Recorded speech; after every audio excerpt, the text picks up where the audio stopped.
नमस्कार, आपका बहुत स्वागत है। अपना हिमाचल देख रहे हैं आप। आपके साथ मैं हूं जास्मिन शर्मा। बुलेटिन की शुरुआत करते हैं अहम खबर के साथ, जहां जिला कांगड़ा के मां चामुंडा मंदिर के पास बनेर खड्ड के किनारे मृत मिली युवती की पहचान हो गई है। युवती पंजाब के लुधियाना की रहने वाली बताई जा रही है। युवती की पहचान खुशप्रीत कौर के तौर पर हुई है। युवती के परिजनों ने धर्मशाला पहुंचकर शव की शिनाख्त करते हुए अपने साथ उसे ले गए हैं। यह हादसा बीते बुधवार को मां चामुंडा मंदिर में बनेर खड्ड के किनारे हुआ था। स्थानीय लोगों ने युवती का शव पड़ा देखा तो मामले की सूचना पुलिस स्टेशन में दी। पुलिस टीम मौके पर पहुंची और जांच शुरू की। युवती के पास से ऐसा कोई दस्तावेज आदि नहीं मिला था जिससे युवती की पहचान हो सके। पुलिस को युवती के पास सिर्फ बस के कुछ स्टेटमेंट्स मिले थे, जिसके आधार पर पुलिस ने जांच करते हुए युवती की पहचान कर ली।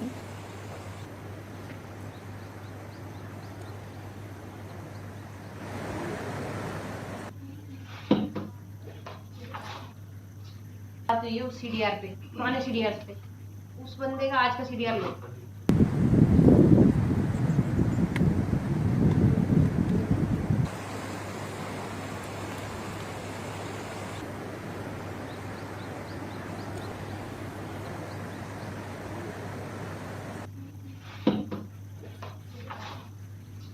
तो ये उस सीडीआर पे और विचित्र हमारे सहयोगी ज्यादा जानकारियों के साथ फोनलाइन पर मौजूद हैं। विचित्र, जिन संदिग्ध परिस्थितियों में युवती का शव यहां पर मिला था, तस्वीरों में हम वो साफ तौर पर देख पा रहे हैं और अब शव की शिनाख्त हो गई है। क्या कुछ ताजा अपडेट इस पूरे मामले पर मिल पाए हैं? पुलिस किस एंगल से छानबीन कर रही है? देखिए जैस्मिन, जब ये संदिग्ध अवस्था में शव बरामद हुआ था उस वक्त जो है हालांकि सभी से पूछताछ की जा रही थी। जो आसपास के लोग थे, जो स्थानीय लोग थे वहां पर, उन सभी से पूछताछ की जा रही थी कि आखिरकार ये युवती कहाँ की रहने वाली है, क्या ये यहीं की रहने वाली है, लोकल है या फिर इसी प्रदेश की है या बाहर से आई होगी। लेकिन न्यूज़ 18 ने उस वक्त एक सस्पेंस क्रिएट जो हुआ था उस पर जो है बड़ा पर्दार्पण उस वक्त किया था कि जो युवती थी उसके पास जो है कुछ टिकट्स मिली थी और न्यूज़ 18 ने पहले ही उस पर बात की थी कि उसके पास जो टिकट्स हैं वही जो है इस युवती को उनके घर तक पहुंचा सकती है, उनके परिजनों तक पहुंचा सकती है। और इसी थ्योरी पर जो है पुलिस ने भी काम किया है और वो टिकट्स ही थी जिनकी मार्फत जो है पुलिस उस युवती के घर तक पहुंची। और अब जो है शिनाख्त हो चुकी है। युवती के जो परिजन है वो, क्योंकि वो युवती जो है वो लुधियाना की पाई गई है कि लुधियाना की वो रहने वाली थी और लुधियाना से परिजन जो है वो यहाँ पर पहुंच चुके थे और उनको आज जो है वो शव उनके सुपुर्द कर दिया है। और अब बिस्रा रिपोर्ट का इंतजार जो है पुलिस कर रही है जैस्मिन, कि जैसे ही बिस्रा रिपोर्ट आएगी उसके बाद ही ये पता चलेगा कि आखिरकार मौत की वजह क्या है। और हाँ, पुलिस ने एक बात और यहाँ डिनाई किया है कि युवती के साथ ना कोई छेड़छाड़ हुई है और ना ही जो प्रिलिमिनरी जो रिपोर्ट है उसके तहत, और ना ही कोई दुष्कर्म की कोई यहाँ पर है और ना ही हत्या की कोई आशंका यहाँ पर नजर आ रही है। लेकिन जो कुछ होगा वो सब बिस्रा रिपोर्ट पर आधारित होगा। जैसे ही बिस्रा रिपोर्ट आएगी उसके बाद ही पता चल पाएगा कि आखिरकार मौत की वजह क्या है। लेकिन हाँ, यहाँ पर एक बार फिर से हम ये कह सकते हैं कि जिम्मेदारी के साथ न्यूज़ 18 ने अपना काम जो बड़ा बखूबी किया है और उसी की मार्फत उसी चोरी के तहत जो पुलिस परिजनों तक भी पहुंची है। हालांकि ये पूरे का पूरा जो मामला था बहुत पेचीदा था। और जी जैस्मिन, बिल्कुल विचित्र, ये पूरा मामला अपने आप में काफी पेचीदा था जिस तरीके से आप जानकारियां दे रहे हैं। लेकिन यहाँ पर एक अहम सवाल ये खड़ा होता है कि अब इस पूरे मामले पर जो कार्रवाई होगी वो क्या हिमाचल पुलिस करेगी या फिर पंजाब पुलिस करेगी, या संयुक्त तौर पर पंजाब और हिमाचल की एक टीम इस पूरे मामले की छानबीन करेगी?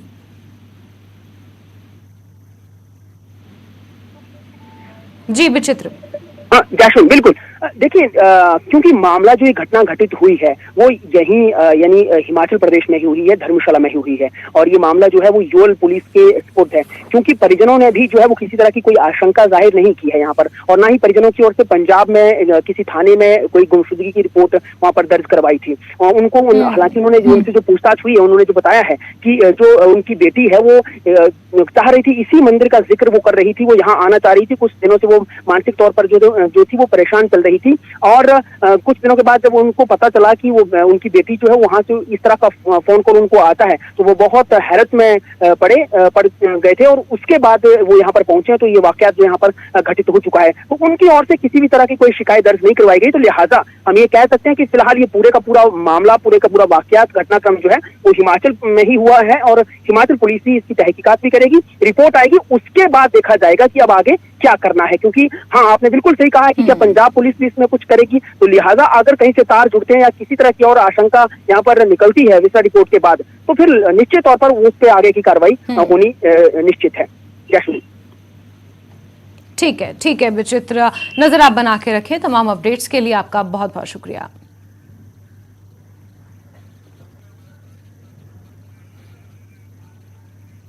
वहीं शिमला के पर्यटन स्थल कुफरी में एक नाबालिग युवती के साथ नाबालिग बच्ची के साथ टैक्सी ड्राइवर द्वारा दुष्कर्म का मामला सामने आया है। पीड़िता मुंबई की रहने वाली है। पुलिस में दी गई शिकायत के अनुसार अप्रैल माह में पीड़िता परिवार सहित शिमला घूमने आई थी। परिवार ने घूमने के लिए हरियाणा नंबर की टैक्सी हायर की थी।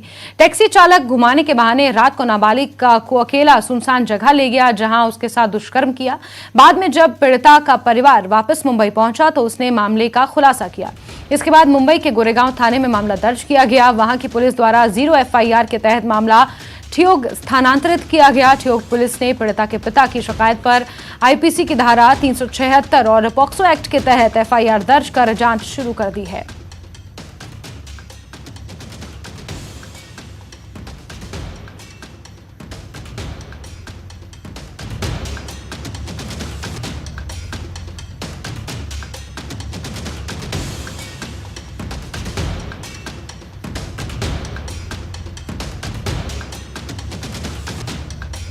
और कपिल इसी खबर पर ज्यादा जानकारियों के साथ फोन लाइन पर मौजूद हैं। कपिल, इस पूरे मामले को लेकर ताजा अपडेट्स। हिना, अगर बात करें इस मामले की तो ये अप्रैल माह का मामला है, जब जो है मुंबई से अपने जो परिजनों के साथ एक युवती जो है शिमला घूमने आती है और हरियाणा नंबर कैब करके जो बुक करके आते हैं, लेकिन साइट सीइंग के बहाने जो जब पर्यटक स्थल कुफरी में वो रुके हुए थे, तो वहां से जब ये जो टैक्सी ड्राइवर है ये साइट सीइंग के बहाने इस नाबालिग लड़की को सुनसान जगह पर ले जाता है और जबरदस्ती संबंध बनाने की जो है कोशिश करता है। तो ऐसे में लड़की जो है अपने जो है पेरेंट्स को ये नहीं बताती, लेकिन वापस जब मुंबई जाती है तो वहां पर जो है गोरेगांव में एक रिपोर्ट जो परिजनों द्वारा लिखाई जाती है और उसको स्थानांतरित किया गया है। अब इस मामले की जांच की जा रही है और IPC की धारा 376 और पॉक्सो एक्ट के तहत FIR दर्ज कर ली गई है। फिलहाल इस मामले में जो है छानबीन में जुटी है। अभी जो टैक्सी चालक है उसको ढूंढने में जो है पुलिस लगातार प्रयास कर रही है। ठीक है कपिल, बहुत शुक्रिया अपडेट्स के लिए।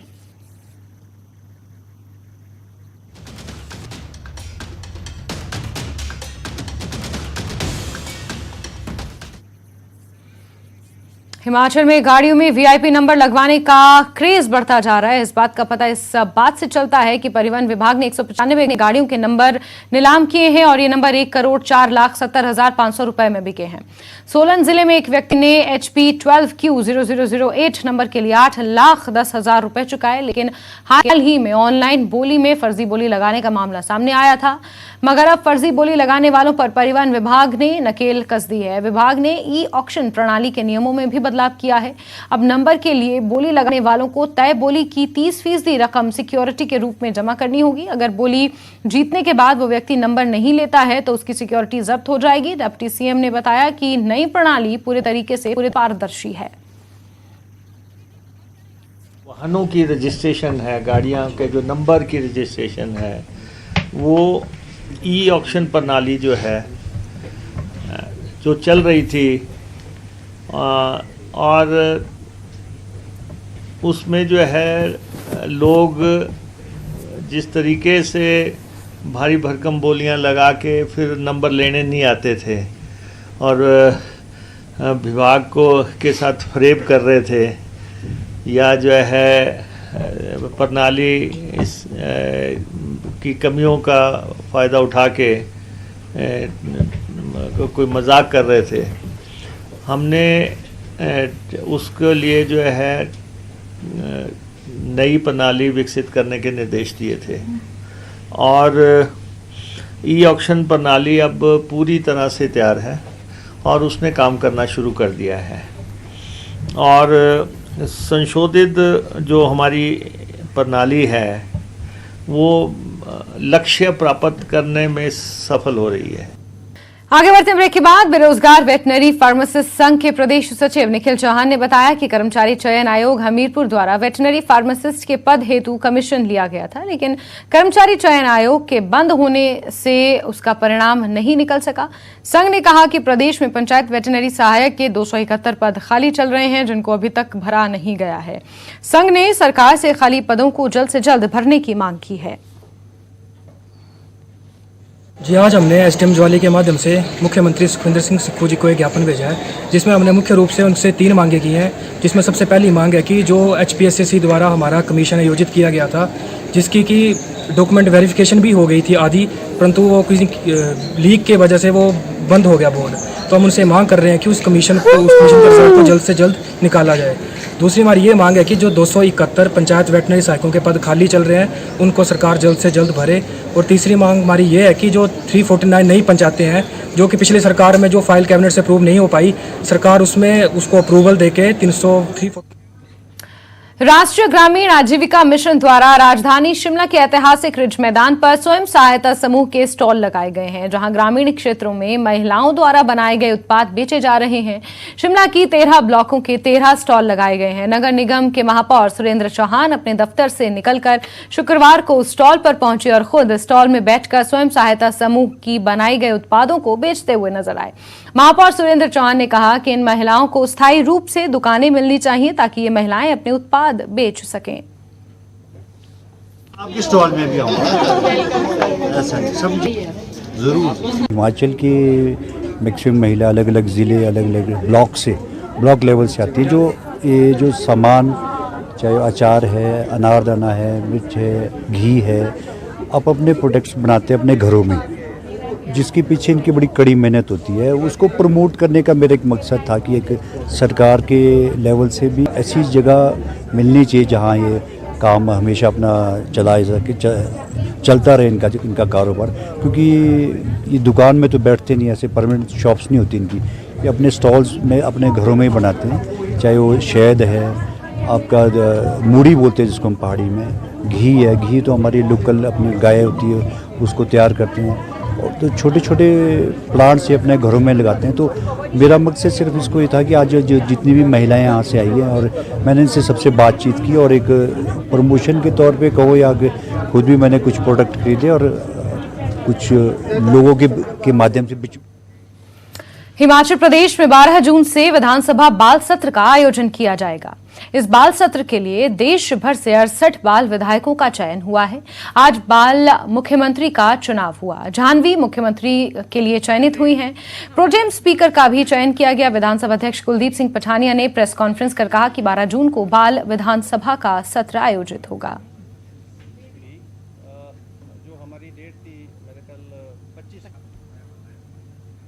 सबसे पहली प्राथमिकता तो मुख्यमंत्री होने के तौर पर मेरी यही होगी। हम इतने समय से डिजिटल बाल मेला जो साइट है, ये उसी को ऑपरेट करते हैं। यानी ये जो बाल विधानसभा हो रही है, और इसमें जो रजिस्ट्रेशन, सिलेक्शन प्रोसेस और ऑडिशन वगैरह जो भी हुए हैं, उसमें जो हमारा डिजिटल बाल मेला की जो वेबसाइट है उसका बहुत बड़ा रोल है। ये 12 तारीख को आप जानते हैं कि बाल श्रम निषेध दिवस है। बच्चे जो है, ये जो बिलो 18 हैं, फोर्स लेबर वगैरह वगैरह की जो कुरीतियां समाज के अंदर हैं, तो उसी परिप्रेक्ष्य में, उसी परिदृश्य में ये बाल विधानसभा हो रही है कि बच्चे जो हैं वो भविष्य है देश का, और भविष्य हैं तो इसलिए देश की चुनौतियों के लिए बच्चों को जो है उसके लिए तैयार करना है, ना कि बच्चों का शोषण जो है श्रम के रूप में 18 साल की आयु से कम हो। इसीलिए ये बाल विधानसभा का जो है आयोजन और इसकी शुरुआत हुई है।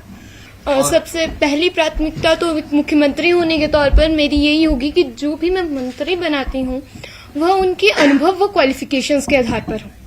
इसी के साथ में ये मुख्यमंत्री होने के रूप में जितने भी सरकारी विभाग हैं उनमें समन्वय स्थापित करके आम जनता की मूलभूत समस्याएं हैं, जिसमें सबसे ज्यादा शिक्षा और स्वास्थ्य हैं। जितने भी हमारे पास उपलब्ध संसाधन हैं उनके द्वारा मैं उनमें थोड़ी और प्रोसेस उनमें और चीजें ऐड करके उनको और बेटर बनाकर उनको लागू करूंगी, जिससे कि हमारी ये जो प्रॉब्लम्स है ये सॉल्व हो पाए और अच्छे से। बहुत जरूरी ये एक जागरूकता लाते हैं हमारे देश प्रदेश के सामने, जैसे कि डिजिटल बाल मेला एक सबसे बड़ा प्लेटफॉर्म है। मैं भी इसके बारे में शुरू से नहीं जानती थी, ये हो पाया, मेरे मैम ने ग्रुप में मैसेज भेजा और जब मैंने पाया कि डिजिटल बाल मेला एक ऐसा प्लेटफॉर्म है जो ना जाने बच्चों के लिए कितनी नई नई किस्म की चीजें लेकर आता है। इससे बच्चों को बहुत कुछ सीखने को मिलता है और बच्चा जो पढ़ाई में इंटरेस्ट नहीं लेता ना, उसका पढ़ाई में इंटरेस्ट ज्यादा बढ़ता है। ये चीजें बहुत जरूरी हैं। अगर ये चीजें नहीं हुई ना तो बच्चे मोबाइल में बिजी हो जाएंगे और ये ड्रग्स ऐसी चीजों में पड़ जाएंगे। तो ऐसे प्लेटफॉर्म होना बच्चों के लिए बहुत ज्यादा जरूरी है। बाल मजदूरी की रोकथाम के लिए राष्ट्रीय बाल संरक्षण आयोग द्वारा 1 जून से 30 जून तक बाल श्रम उन्मूलन अभियान चलाया जा रहा है। इस अभियान को सफल बनाने के लिए मंडी जिला प्रशासन ने बाल संरक्षण इकाई, बाल कल्याण समिति, महिला एवं बाल विकास विभाग, श्रम विभाग, जिला विधिक सेवाएं प्राधिकरण, पुलिस विभाग और चाइल्ड लाइन की एक संयुक्त रेस्क्यू टीम का गठन किया।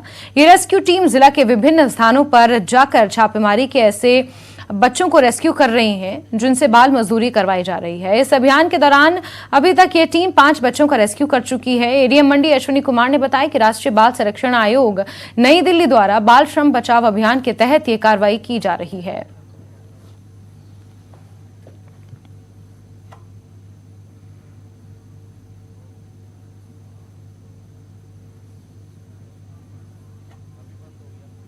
ये नेशनल चाइल्ड राइट्स कमीशन की तरफ से जून का पूरा महीना जो है वो चाइल्ड लेबर इरेडिकेशन का एक कैंपेन चल रहा है। तो इस कैंपेन के तहत जो चाइल्ड लेबर रेस्क्यू ऑपरेशंस होने हैं तो पूरे मंडी डिस्ट्रिक्ट में हमारी तरफ से जितने भी हमारे CDPOs हैं उन सभी को डायरेक्शंस दिए गए हैं कि वो भी अपने जुरिस्डिक्शन के अंदर जो है वो सरप्राइज इंस्पेक्शंस करेंगे। शॉप्स में, इंडस्ट्रियल जो एस्टेब्लिशमेंट्स हैं और कई जगह जैसे हजार्डस इंडस्ट्रीज़ में भी बच्चों को चाइल्ड लेबर जो है वो यूज़ किया जाता है, तो उन सब की चेकिंग इस कैंपेन के दौरान जो है वो की जाएगी। बाल श्रम में 18 साल से कम आयु के बच्चों से काम नहीं करवाया जा सकता। इसमें यह है कि 16 साल से कम बच्चों से तो काम बिल्कुल नहीं करवा सकते। 16 से 18 के बीच में कुछ शर्तों पे काम करवाया जा सकता है कि बच्चा एक हैजार्डस कंडीशन में काम नहीं करेगा, किसी फैक्ट्री में या कहीं काम नहीं कर सकता। और इसमें यह है कि अगर बच्चे को बहुत ज़रूरत है, बच्चे को घर में ज़रूरत है, तो उस बेस पे 16 से 18 के बीच में वो कुछ घंटों के लिए काम कर सकता है। एक दिन में वो 6 घंटे से ज़्यादा काम नहीं कर सकता। 3 घंटे काम करके 1 घंटे का उसको।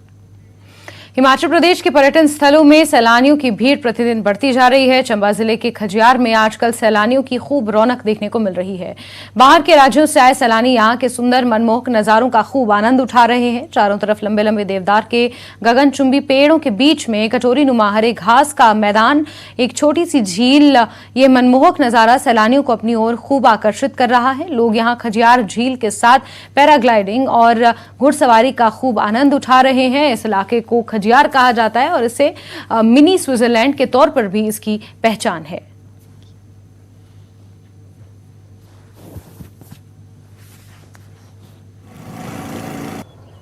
हम अहमदाबाद से आए, हमारा नाम राजेश शाह है और खज्जर बहुत बढ़िया ग्रीनरी वाला सिटी है और ब्यूटीफुली मेंटेन है, काफ़ी डिसिप्लिन सिटी है और वेदर इज़ वेरी प्लेजेंट। और इधर का वेदर बहुत अच्छा लगा हमको। जो मिनी स्विट्जरलैंड हमने पहलगांव में देखा उससे भी बेटर लगा हमको इधर। हिमाचल का जो नज़ारा बहुत ही सुंदर है, जैसे ऐसा लग रहा है कि कहीं अदर फॉरेन टूर पे निकल गए हो। इतना अच्छा है नेचर और एटमॉस्फेयर तो बहुत एक्सीलेंट है, बहुत मज़ा आया। ये जगह बहुत ही खूबसूरत है, ये मिनी स्विट्जरलैंड जैसा है। इसका जो ग्राउंड है वो सब जैसे पिक्चर में शूट होता है वैसा लग रहा है। यहाँ पे पैराग्लाइडिंग एक्सपीरियंस की और पैराग्लाइडिंग का एक्सपीरियंस बहुत ही अमेजिंग था। वहाँ से जो व्यू था and everything was very very nice और ये भी इतना ग्रीनरी एंड ऑल है यहाँ पे कि हमको बहुत अच्छा लगा यहाँ पे। दिल्ली के वेदर को देखते हुए यहाँ पर आकर मतलब बहुत प्लीजेंट लग रहा है। सब कुछ बहुत अच्छा है, बहुत फ्रेश है, फ्रेश एयर है, आकर बहुत अच्छा सा फील हो रहा है। यार अच्छा लगा है, बहुत बढ़िया, ग्रीनरी का बहुत है और काफ़ी इंजॉयबल है ये प्लेस। दिल्ली से आई हूँ एंड ये हमारी स्कूल ट्रिप थी, बहुत मज़ा आया हमें एंड मेरा तो काफी ज्यादा अच्छा एक्सपीरियंस था। जरूर रिकमेंड करेंगे। Yes, हमारे अच्छा है। आप लोगों को जरूर आना चाहिए। जरूर करना चाहिए आप लोगों को ये। और खजियार बहुत सुंदर है खजियार। खजियार नहीं आए तो डलहौजी का कोई मजा नहीं। भाई हिमाचल में सब कुछ बहुत अच्छा है, यहाँ की हरियाली, यहाँ की cleanliness, everything is very nice, we enjoyed a lot. Thank you. Chamba जिला का पर्यटन स्थल खजियार, जिसे मिनी स्विट्जरलैंड भी कहा जाता है, यहाँ पर आजकल पर्यटकों की पूरी तरह से रौनक देखने को मिल रही है। जैसे जैसे मैदानी इलाकों का तापमान बढ़ता जा रहा है, वैसे वैसे लोग पहाड़ों का रुख कर रहे हैं। यही वजह है कि यहाँ पर सैलानी काफ़ी ज़्यादा संख्या में देखने को मिल रहे हैं। इन सैलानियों की वजह से यहाँ पर पर्यटन व्यवसाय से जुड़े लोगों को भी चांदी देखने को मिल रही है। आने वाले समय में और भी सैलानी यहाँ पर देखने को मिल सकते हैं। न्यूज़ 18 हिमाचल के लिए चंबा से हेम सिंह ठाकुर।